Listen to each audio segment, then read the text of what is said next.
আজকে বানাবো পাবদা মাছের ঝাল।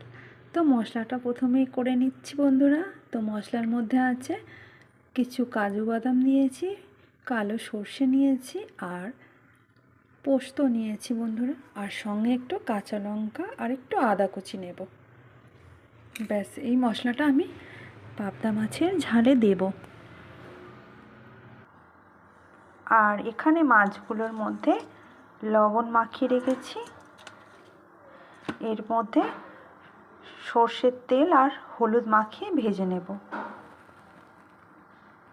মাছগুলো বেশ বড় বড়ই আছে।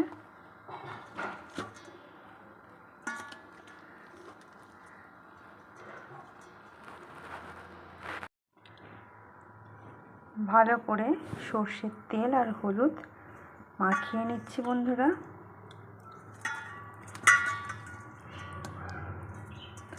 লবণটা আগেই রেখেছিলাম মাখিয়ে।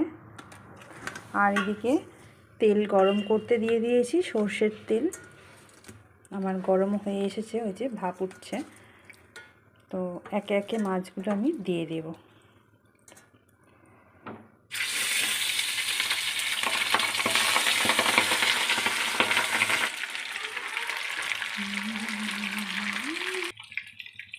এক পিঠ ভাজা হয়ে গেছে, আবার উল্টে দিয়েছি। তো নামিয়ে নেব, এরকম হয়ে গেলে নামিয়ে নেব। মাছগুলো আমার ভাজা কমপ্লিট হয়ে গেছে বন্ধুরা। তারপর ওই তেলের মধ্যে একটু কালো জিরে দিয়ে দিচ্ছি, তার সঙ্গে দুটো কাঁচা লঙ্কা,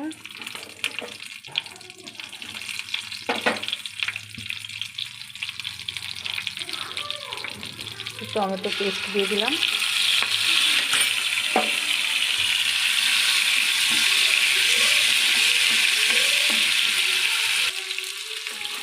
টমেটো পেস্ট একটু কষানো হয়ে গেছে। এবারে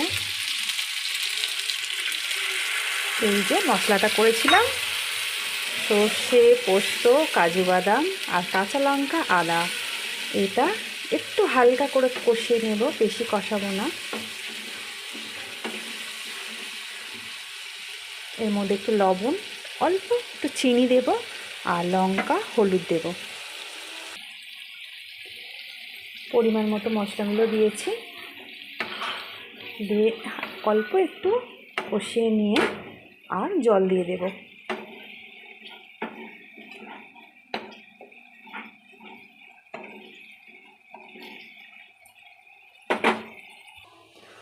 জল দিয়ে দিলাম বন্ধুরা, একটু ফুটলে মাছগুলো